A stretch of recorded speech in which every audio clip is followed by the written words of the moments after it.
Hello friends, welcome to my YouTube channel. તો friends, ગોળ પાપડી તો ઘણા લોકો બનાવતા હોય છે, પણ કોઈકની કઠણ બની જતી હોય છે કે કડક બની જતી હોય છે, અથવા તો ગોળ પાપડી જે છે તે નરમ પોચી એવી નથી બનતી હોતી. તો આજે હું તમારી સાથે એકદમ સોફ્ટ, નરમ અને પોચી બને એવી ગોળ પાપડી બનાવવાની છું.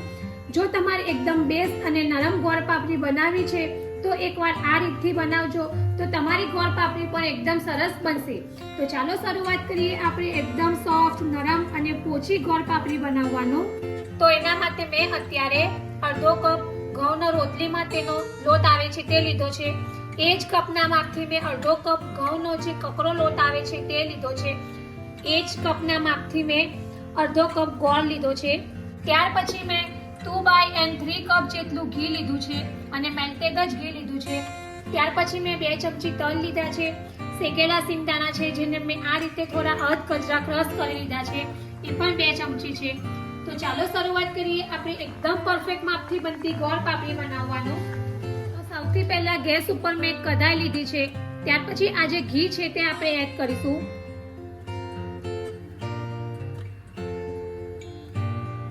ત્યાર પછી આપણે તેમાં ઘઉંનો ઝીણો લોટ છે તે એડ કરીશું.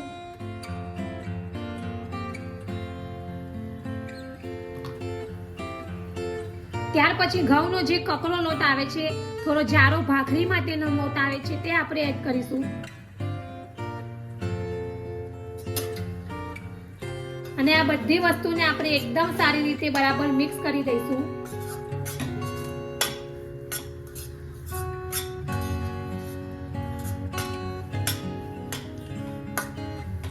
અને ગેસની ફ્લેમ આપણે મીડિયમ જ રાખીશું અને મીડિયમ ગેસ પર જ આપણે એને 3 થી 4 મિનિટ માટે આ રીતે સતત હલાવતા જઈને લોટને બરાબર શેકી લઈશું.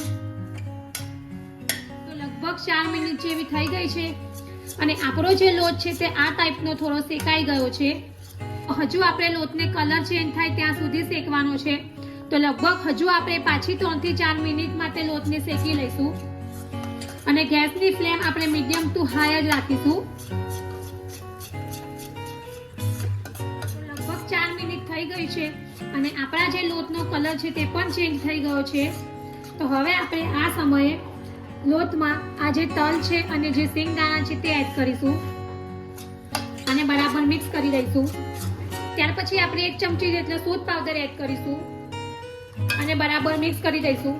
અને હવે આપણે ગેસની ફ્લેમ બંધ કરી દઈશું અને હવે આપણે જે કઢાઈ છે એને ગેસ પરથી આ રીતે નીચે ઉતારી દીધી છે.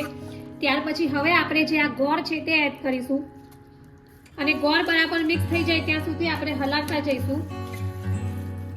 ત્યાર પછી હવે આપણે 2 ચમચી દૂધ એડ કરીશું.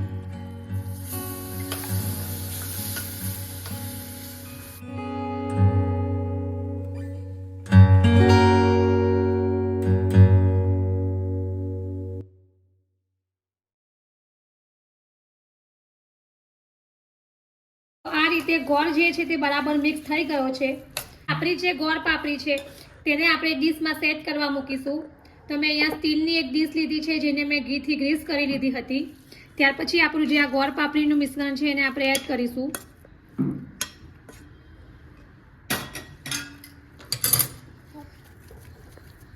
અને આ રીતે આપણે સેટ કરી લઈશું.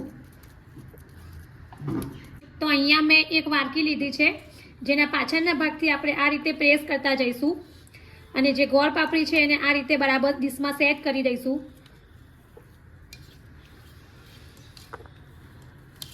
હવે આપણી જે આ ગોળ પાપડી છે તેને આપણે અડધો કલાક માટે સેટ થવા માટે મૂકીશું. હવે અડધો કલાક જેવું થઈ ગયું છે અને આપણી ગોળ પાપડી પણ એકદમ સરસ રીતે સેટ થઈ ગઈ છે. તો હવે આપણે જે આ ગોળ પાપડી છે તેને ચપ્પુની મદદથી કટ કરી લઈશું. તો એકદમ સોફ્ટ, એકદમ પોચી, નરમ, મોંમાં મૂકતા જ પીગળી જાય એવી ગોળ પાપડી બની છે.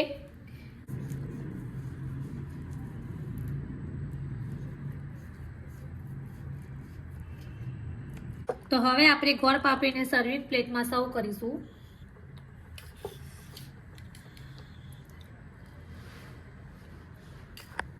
તો રેડી છે આપણી એકદમ સોફ્ટ, નરમ, પોચી અને ખાવામાં પણ ખૂબ જ સરસ લાગે એવી ગોળ પાપડી. તો ફ્રેન્ડ્સ, તમે ગોળ પાપડી તો ઘણી વાર બનાવતા હશો, પણ જો આ રીતે ન બનાવી હોય તો એકવાર જરૂરથી ટ્રાય કરજો. તમારી જે ગોળ પાપડી છે તે પહેલી જ વારમાં એકદમ સરસ બનશે અને ઘરમાં નાનાથી મોટા સૌને આ રેસીપી ખૂબ જ પસંદ આવશે. તો તમે જોઈ શકો છો કે આપણી જે ગોળ પાપડી છે તે એકદમ સરસ નરમ અને સોફ્ટ એવી બની છે. તો તમે કમેન્ટ બોક્સમાં મને જરૂરથી જણાવજો કે તમને મારી આ રેસીપી કેવી લાગી છે. તો જો તમને મારી આ ગોળ પાપડીની રેસીપી પસંદ આવી હોય તો મારી ચેનલને લાઈક અને શેર જરૂરથી કરજો અને આવી જ બીજી નવી રેસીપીઓ જાણવા માટે મારી ચેનલને સબસ્ક્રાઇબ કરવાનો ભૂલતા નહીં. તો ફરી પાછા આવા જ નવા વિડીયો સાથે મળીશું. ત્યાં સુધી bye bye and thank you for watching my video.